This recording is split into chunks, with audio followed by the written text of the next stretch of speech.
Good morning everyone. सो मैंने पिछले class में बेसिक ऑफ डेटाबेस क्लियर किया था। ये सेकंड क्लास है जिसमें कि हम रिलेशनल डेटाबेस के बारे में चर्चा करेंगे और साथ ही बेसिक कंसेप्ट के बारे में और डिटेल से देखेंगे। तो चलिए शुरू करते हैं।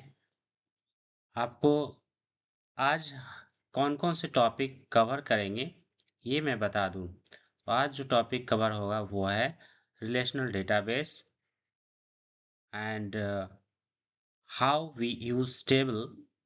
पिछले क्लास में हम लोग टेबल के बारे में पढ़े थे। आज टेबल का और डिटेल पढ़ेंगे। What is relation? टेबल को रिलेशन बोलते हैं। उसमें ट्रिपल क्या आते हैं पहले भी मैंने बताया था। एट्रीब्यूट्स, डोमेन, ये सारी चीज को हम लोग आज डिस्कस करेंगे। नेक्स्ट में difference between row, record, tuple, column, fields, attribute. और चलते चलते लास्ट में हम लोग आज फिर से देख लेंगे कि प्राइमरी की और सेकेंडरी की और कैंडिडेट की क्या होते हैं।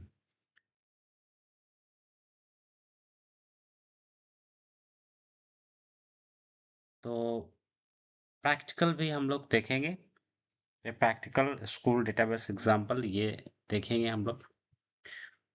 और आप लोग को पिछले क्लास का एक रिवीजन मैं देता हूँ। आपको मैंने पहले बताया था any real world thing is called data and when we process the data it become information. यानी कि डेटा जो होता है वो कोई रॉ फैक्ट होता है, कोई भी सत्य चीज जो जीवन में है जिसको हम लोग रिकॉर्ड कर सकते हैं वो डेटा है। और जब रिकॉर्ड कर लेते हैं, उसको सजा कर लिख लेते हैं, तो वो इंफॉर्मेशन बन जाता है।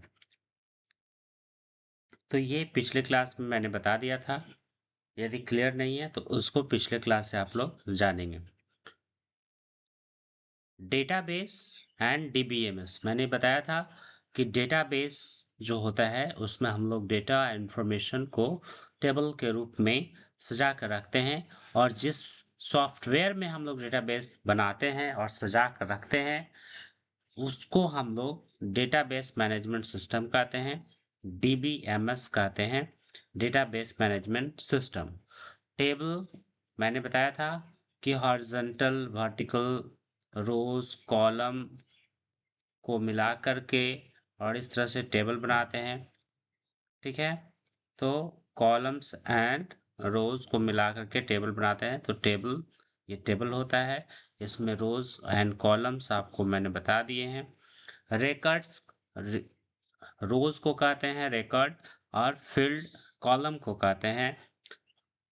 और प्राइमरी की एक ऐसा फील्ड होता है जिससे कि हम लोग पूरे टेबल को एक यूनिक आइडेंटिटी से पहचान सकें और उस आइडेंटिटी से रिलेटेड रिकॉर्ड को हम लोग देख सकें। तो ये पिछले क्लास में ऑलरेडी बताया गया था, जो कि आपका क्विक रिवीजन मैंने किया। आप इससे रिलेटेड मैंने क्वेश्चंस भी दिए थे, आपने बनाए होंगे। What is the database? What is DBMS? What is the record? What is the field? Why do we need a primary key? So these all questions had been discussed in the previous class. पिछले class में ये सब discuss किया जा चुका है। अब हम लोग आज के क्लास को शुरुआत करते हैं। आज की शुरुआत में आप बताइए व्हाट इज रिलेशनल डेटाबेस? आप जानते हैं, इसके बारे में सुने हैं। तो अब जो मॉडर्न कंसेप्ट है वो रिलेशनल डेटाबेस ही है, जिससे कि हम लोग रिकॉर्ड को सुरक्षित रखते हैं, डेटा को सुरक्षित रखते हैं और आसानी से रिट्रीव करते हैं, अपडेट करते हैं, ऑर्गेनाइज करते हैं। तो एक ये रिलेशनल डेटाबेस का एक definition, A relational database is a database in which data is organized into tables or relations, and the table can be related to one another. देखिए ये रिलेशन और टेबल दोनों एक ही चीज़ है। रिलेशंस टेबल को ही कहते हैं और इसलिए कहते हैं क्योंकि आप टेबल्स में क्या करते हैं कि टेबल्स में हम लोग प्राइमरी की जो लगाते हैं, उस प्राइमरी की से हम लोग एक टेबल को दूसरे टेबल से कनेक्ट करने का कोशिश करते हैं, जोड़ने का काम करते हैं। तो इस तरह से जैसे आप लोगों ने देखा था रोल नंबर यूनिक नंबर होता है, हर बच्चे का अलग रोल नंबर होता है।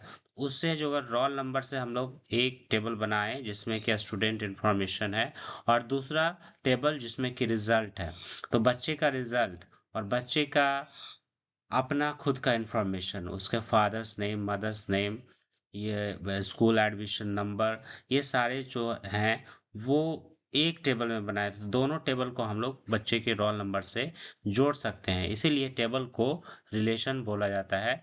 तो इस तरह से टेबल जो है वो रिलेशन होता है, उसको हम लोग रिलेशन भी बोलते हैं। तो रिलेशनल डेटाबेस डेटाबेस से ज़्यादा अलग नहीं है, बस इसमें यही है कि प्राइमरी की, सेकेंडरीज की और कैंडिडेट की का प्रयोग करके हम लोग एक टेबल को दूसरे टेबल से जोड़ देते हैं, जिससे कि हमारा डेटा का सर्चिंग और रिट्रीवल ऑफ इंफॉर्मेशन यानी कि जानकारी और सूचना को प्राप्त करना दोबारा से और अद्यतन करना यानी कि अपडेट करना आसान हो जाता है। तो अभी यहाँ पे हिंदी इसका देख लें, रिलेशनल डेटाबेस, इसको संबंधपरक डेटाबेस भी कहेंगे हिंदी में यदि कहें तो। अब इसको हम लोग एग्जाम्पल से समझते हैं कि किस तरह से डेटाबेस को रिलेशनल डेटाबेस हम लोग बनाते हैं या कहते हैं। तो आपके सामने एक स्टूडेंट का टेबल है, इस टेबल को हम लोग जो अगर देखें तो ये स्टूडेंट का टेबल है। इसमें हम लोगों के पास स्टूडेंट की आईडी है और स्टूडेंट के नेम है, स्टूडेंट के क्लास हैं और उनके सेक्शंस हैं। तो आप देख सकते हैं ये हमारा जो इसमें फील्ड है वो कौन कौन सा फील्ड है। इसमें फील्ड है स्टूडेंट आईडी, नेम, क्लास और सेक्शन, ये फील्ड है। और रिकॉर्ड कौन सा है, 101, ये यूनिक की है। स्टूडेंट का आईडी, ये कभी भी ये प्राइमरी की इसको हम लोग लेंगे क्योंकि हर बच्चे का आईडी अलग अलग होगा, तो 102, 103, 104 इस तरह से। अब ये एक टेबल था, इस टेबल का नाम क्या था, स्टूडेंट टेबल। और अभी एक नया टेबल मैंने फिर से यहाँ पे है, इसमें है मार्क्स।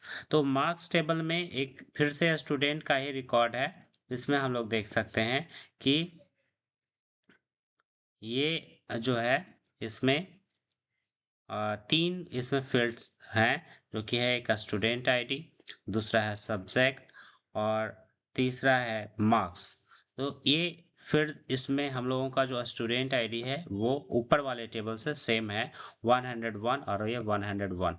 तो इस तरह से स्टूडेंट्स आईडी जो है वो हमारा एक रिलेशन स्थापित कर रहा है दोनों टेबल में। तो ये हमारा हो गया, दोनों टेबल को मिलाकर एक रिलेशनल डेटाबेस हम लोग बना लिए। ठीक है। तो यहाँ पर लिखा गया है student ID appears in both the tables. It allows to connect the student personal information with their marks. This is the basic ideas of relational database. तो यही आइडिया होता है कि दो टेबल को हम लोग किस तरह से कनेक्ट करें। देख रहे हैं, यदि हम लोग 101 मार्क्स टेबल में देखेंगे और 101 स्टूडेंट टेबल में देखेंगे, तो दोनों जो जानकारियां मिलेंगी वो एक ही बच्चे से संबंधित जानकारी मिलेगी और इस तरह से दोनों टेबल एक दूसरे से कनेक्ट हो रहा है। तो इस तरह से हम लोग रिलेशनल डेटाबेस के कंसेप्ट को समझ लें, यानी कि डेटाबेस वही होता है, बस इसमें टेबल्स में प्राइमरी की, सेकेंडरी की, कैंडिडेट की, फॉरेन की, ये कीज का जो है रिलेशन एक दूसरे में ये एस्टैब्लिश करते हैं, यानी कि जोड़ते हैं और हम लोग जोड़ करके दो टेबल को एक दूसरे से रिलेट कर लेते हैं। अब है why not put everything in huge table. यदि हम लोग जो अभी टेबल मार्क्स का अलग बनाए और स्टूडेंट का पर्सनल इंफॉर्मेशन के लिए अलग टेबल, दो टेबल ये बनाए, ये दोनों टेबल एक में क्यों नहीं बना सकते हैं? तो इसका भी कारण है। इसका कारण यह है कि स्टूडेंट टेबल और मार्क्स टेबल सब एक ही में बन जाएगा, तो बिल्कुल घचपच हो जाएगा और सारी जानकारी को हम लोग स्क्रीन पे आसानी से एक बार में नहीं देख सकेंगे, थोड़ा इसमें दुविधा हो जाएगा। तो ये दुविधा को रोकने के लिए हम लोग इस दुविधा को रोकने के लिए हम लोग जो है रिलेशनल डेटाबेस का रूप करते हैं। तो इस तरह से हम लोग रिलेशनल डेटाबेस को समझ गए कि क्या होता है। अब देखें, why not put everything in one table, इसमें उसी चीज को समझाया गया है ना, कि ये बहुत बड़ा हो जाएगा और रिपीटेड डेटा, एक ही डेटा को बार बार लिखना पड़ जाएगा। इसलिए हम लोग अलग अलग टेबल बनाते हैं, जैसे में student table, subject table, marks table, है ना। इसका मेन एडवांटेजेस क्या होता है कि relational database organise data into separate but related table. अलग अलग टेबल तो बनाया, लेकिन सभी जो है एक दूसरे से संबंधित रहे। ठीक है, तो ये कंसेप्ट है रिलेशनल डेटाबेस का। अब हम लोग इससे रिलेटेड कुछ टर्म्स का हिंदी देख लेते हैं। आपको जैसा कि मैं पहले ही बताया कि आप लोग चूंकि हिंदी ज़्यादा समझते हैं, तो टेबल को तालिका और रिलेशन भी बोलते हैं। टपल यानी रिकॉर्ड या रो, पंक्ति, अभिलेख, एट्रीब्यूट, कॉलम, फील्ड, विशेषता या स्तंभ भी बोलते हैं इसको हम लोग। डोमेन क्या होता है?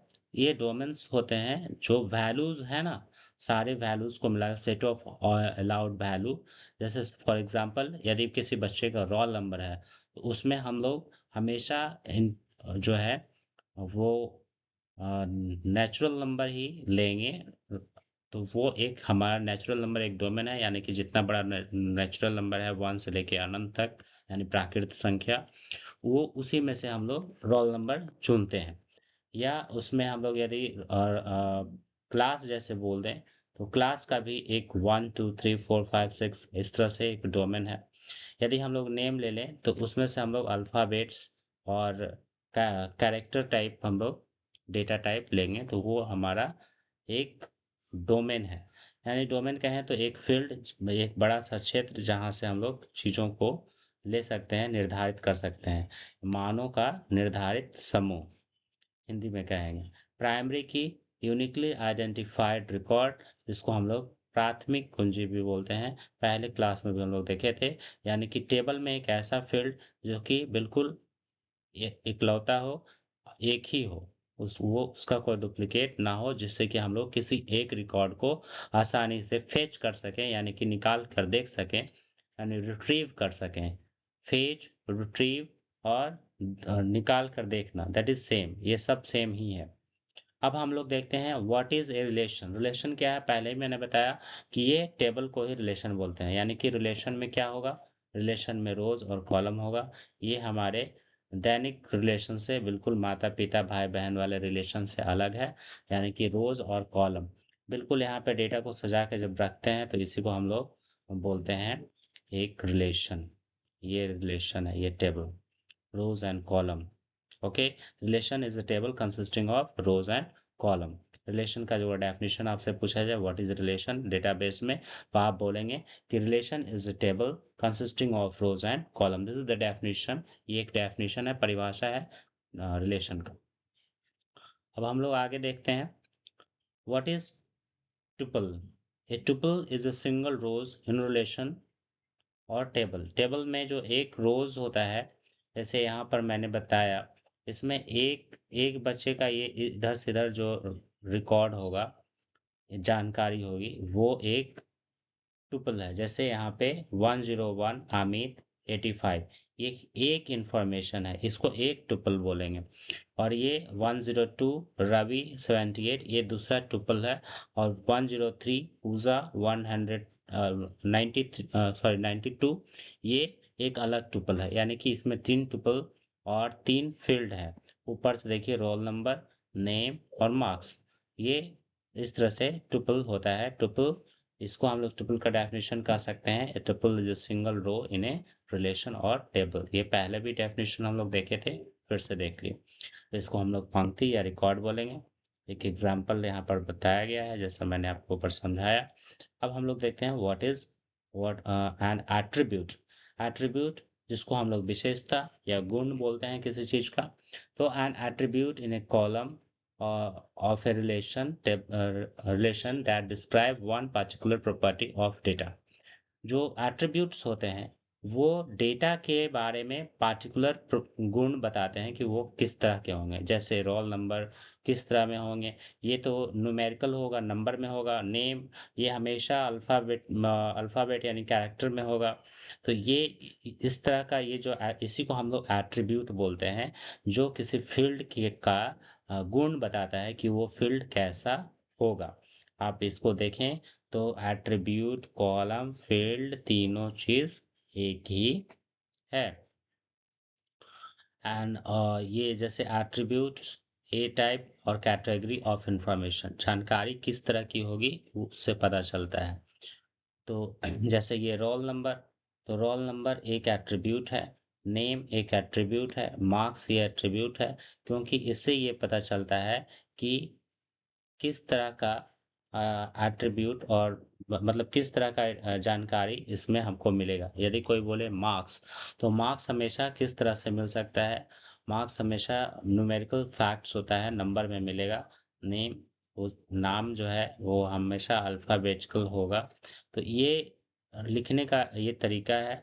हम लोग अब एक ही चीज़ को अलग अलग नामों से जानते हैं, जैसे में एट्रीब्यूट, कॉलम और फील्ड तीनों चीज़ एक ही है। अब आते हैं डोमेन में। Domain, what is domain? तो इसमें हमने पहले बताया कि एक ऐसा बड़ा जानकारी का सेट जहाँ से हम लोग अपने लिए जानकारी को ये करते हैं, लिखते हैं। जैसे नंबर बहुत बड़ा नंबर होता है, अनंत तक गिनती होती है, लेकिन उसमें से हम लोग अपना रोल नंबर, अपना मार्क्स लिखने के लिए हम लोग उसमें से कुछ नंबर्स का यूज करते हैं। तो वो जो प्राकृत संख्या या पूर्णांक संख्या, ये सब जितने भी संख्या हैं, ये एक बड़ा बड़ा डोमेन है। उसमें से हम लोग अपने लिए जो है फील्ड एट्रीब्यूट के लिए यूज कर लेते हैं, उस डोमेन में से वैल्यूज को निकाल लेते हैं।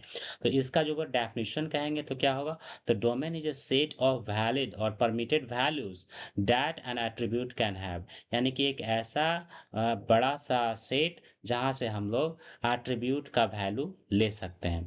कैन हैव का मतलब रख सकता है, एट्रीब्यूट रख सकता है यानी फील्ड रख सकता है। सो डोमेन, डोमेन का देखिए हिंदी में यदि देख लें तो किसी एट्रीब्यूट के लिए मानों का निर्धारित स्वीकृत समूह। स्वीकृत समूह क्या हो गया? जितने भी अल्फाबेट्स हैं या जितने भी नंबर हैं, वो एक डोमेन है। और उस डोमेन से हम लोग उस वो स्वीकृत है, सभी लोग जानते हैं, नंबर को पहचानते हैं। उसमें से हम लोग अपने डेटा को रिप्रेजेंट करने के लिए हम लोग उसमें से वैल्यूज ले लेते हैं। तो this is the definition of domain. I think आपको डोमेन समझ आया होगा। आगे चलते हैं, जैसे एग्जाम्पल के थ्रू समझते हैं।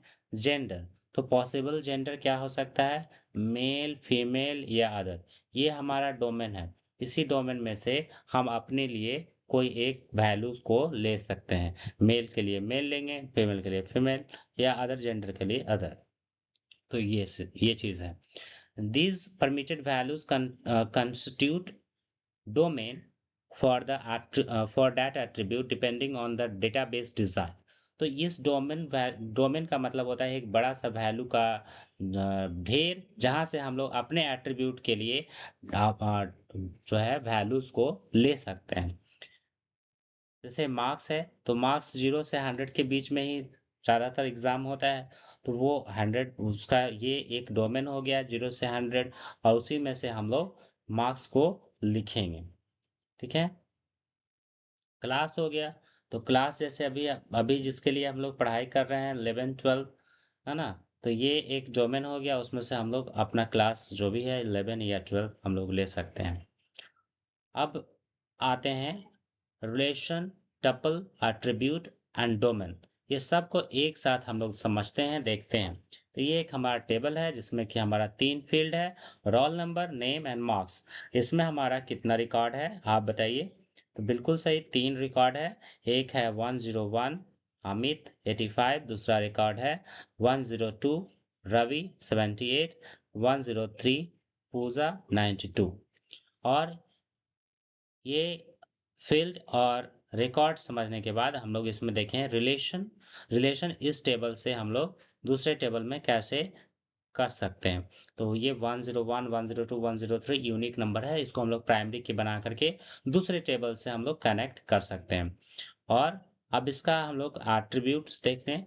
तो एट्रीब्यूट जिसको कि हम लोग ऑलरेडी बोले फील्ड, तो ऊपर में हम लोग देख चुके हैं। और डोमेन, तो इसके लिए रोल नंबर का एक डोमेन है, नंबर्स नेम का एक डोमेन है, पॉसिबल अल्फाबेटिकल अरेंजमेंट है ना, जो कि कैरेक्टर्स है, और मार्क्स उसके लिए भी नंबर।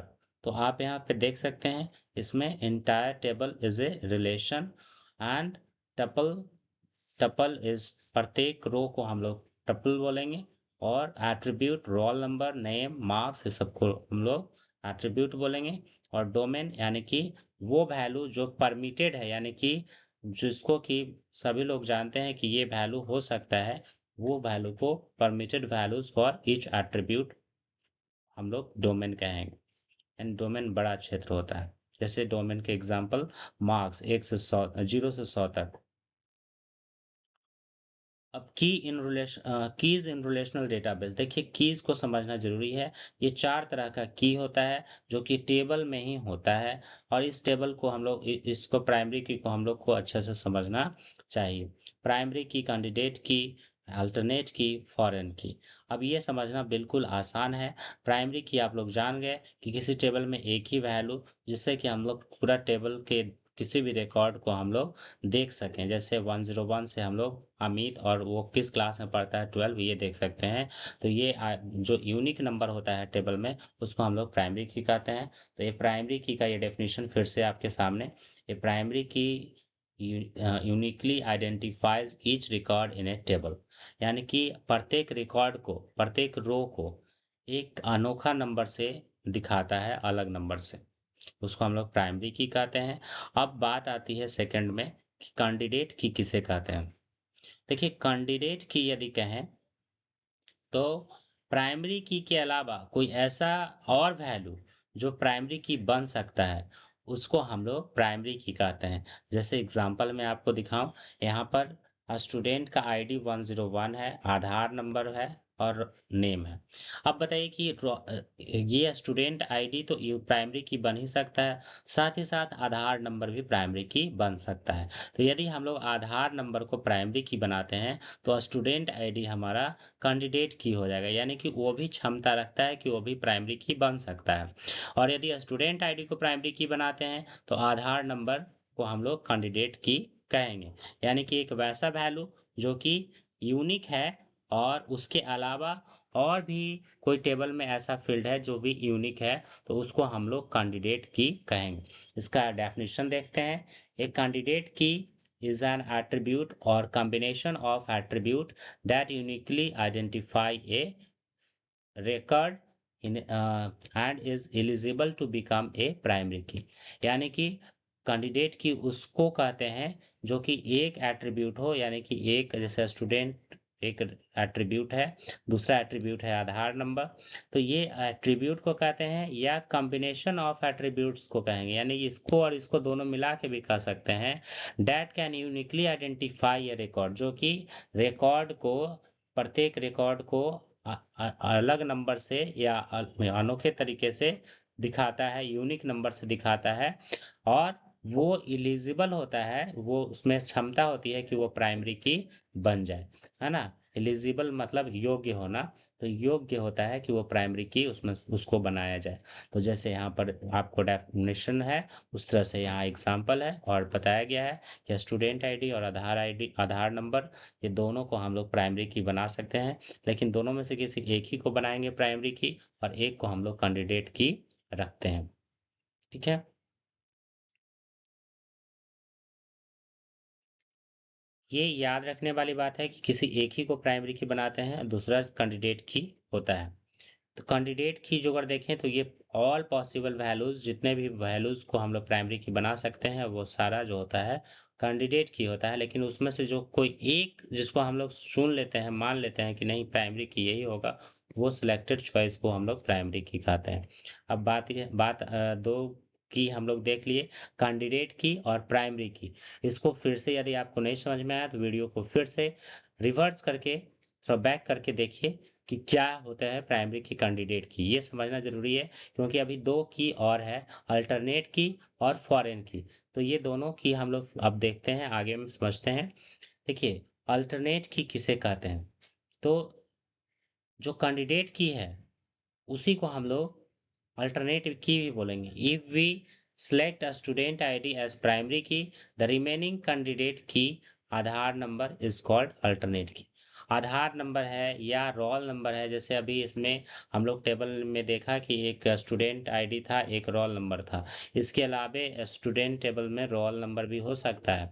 तो रोल नंबर हो गया, स्टूडेंट आईडी हो गया, आधार नंबर हो गया, ये तीनों अनोखा रहेगा हर बच्चे के लिए, बिल्कुल यूनिक रहेगा। तो ये तीनों हमारा कैंडिडेट की है। अब तीनों में से बाय द वे हमने स्टूडेंट आईडी को प्राइमरी की यदि चुन लिया, इसको ही प्राइमरी की मैंने चुन लिया, तो जो हमारा बचा आधार नंबर और रोल नंबर, ये दोनों जो है हमारा कैंडिडेट की हो गया, और साथ में साथ ये अल्टरनेट की भी इसको हम लोग बोलेंगे। द रिमेनिंग कैंडिडेट की, जितने भी जो की बच जाते हैं, जो भी कैंडिडेट की बच गए, वो सब को हम लोग अल्टरनेट की बोलते हैं। यानी कि यूनिक वैल्यू जो प्राइमरी की के अलावा हो, उसको हम लोग कैंडिडेट की भी बोलेंगे और अल्टरनेट की भी बोलेंगे। ठीक है, कोई दिक्कत? तो वैकल्पिक कुंजी इसको हिंदी में हम लोग बोलते हैं अल्टरनेट की। अब फॉरेन की समझना बिल्कुल आसान है, क्योंकि इसमें देखिए जिस तरह से आपको अभी मैंने बताया कि कैंडिडेट की को ही हम लोग अल्टरनेट की भी बोलते हैं, उसी तरह से फॉरेन की को हम लोग प्राइमरी की बोलते हैं। देखिए जैसे 2 टेबल है, सपोज करिए एक टेबल इसमें हमारा रोल नंबर जो है प्राइमरी की है, और दूसरा टेबल जो बनाया इसमें भी रोल नंबर प्राइमरी की है। लेकिन ये स्टूडेंट टेबल है और ये हमारा मार्क्स टेबल है। तो स्टूडेंट टेबल और मार्क्स टेबल दोनों में रोल नंबर प्राइमरी की है, लेकिन स्टूडेंट टेबल को जो अगर हम लोग मार्क्स टेबल से रिलेट किए हैं, संबंधित बनाए हैं रोल नंबर से, तो ये रोल नंबर इस ये वाला मार्क्स वाला जो टेबल है रोल नंबर, वो इस टेबल के लिए, स्टूडेंट टेबल के लिए फॉरेन की हो जाएगा। यानी एक टेबल का प्राइमरी की दूसरे टेबल के लिए वो फॉरेन की होता है ना? अब इसको समझेंगे, इसमें लिखा हुआ से ज़्यादा समझ में आएगा आप लोगों को। इसमें जो डेफिनेशन है उसके थ्रू मैं फिर से आपको समझा रहा हूँ। देखिए, a foreign key is an attribute in one table that refer to primary key of another table। यानी कि फॉरेन की एक ऐसा एट्रीब्यूट होता है, फील्ड होता है, जो कि एक टेबल में हो होने के बाद दूसरे टेबल के प्राइमरी की के लिए वो फॉरेन की हो जाता है। यानी कि दो टेबल है, दोनों में एक ही चीज को प्राइमरी की बनाया गया है, रोल नंबर। तो एक टेबल के लिए दूसरे टेबल का रोल नंबर जो होगा वो फॉरेन की हो जाए, और दूसरे टेबल के लिए पहले वाले टेबल का जो प्राइमरी की है वो फॉरेन की हो जाएगा। यानी कि विदेश, जिसको हम लोग बोलते हैं ना, फॉरेन, विदेश, बाह्य या बाहर का।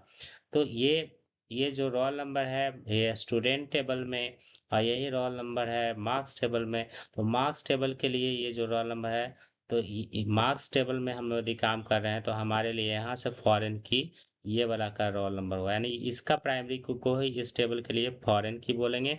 और इस टेबल में यदि काम करेंगे, रोल नंबर स्टूडेंट टेबल में यदि काम करेंगे, तो इसके लिए हम लोग मार्क्स टेबल का जो रोल नंबर है उसको फॉरेन की बोलेंगे।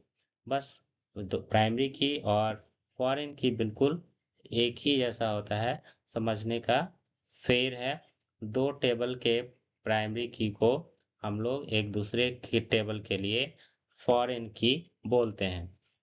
जैसे यहाँ पर एग्जाम्पल के थ्रू समझाया गया है।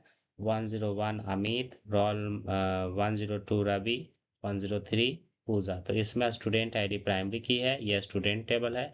दूसरा में मार्क्स टेबल, ये देखिए इसमें 1 2 3 ये सब मार्क्स आईडी लिखा गया है, और स्टूडेंट आईडी लिखा गया है। तो स्टूडेंट आईडी यहाँ पर एक कैंडिडेट की भी हो सकता है और प्राइमरी की भी हो सकता है। हालांकि इसमें भी स्टूडेंट टेबल प्राइमरी की है, तो इसके लिए जो है स्टूडेंट आईडी एक में इस टेबल के लिए स्टूडेंट टेबल में जो प्राइमरी की है वो फॉरेन की हो जाएगा, और मार्क्स टेबल में अगर उधर से देखते हैं तो ये फॉरेन की हो जाएगा। मतलब ये दोनों एक दूसरे के लिए फॉरेन की होता है। It creates a relation between the two table. तो आपको चारों की समझ में आया होगा। कैंडिडेट को ही अल्टरनेट की बोलते हैं और प्राइमरी को ही फॉरेन की बोलते हैं, जब एक टेबल से दूसरे टेबल में रिलेशन स्थापित करते हैं। ये एग्जाम्पल जो है आप लोग को मैंने अच्छे से समझा दिया, ये एग्जाम्पल था।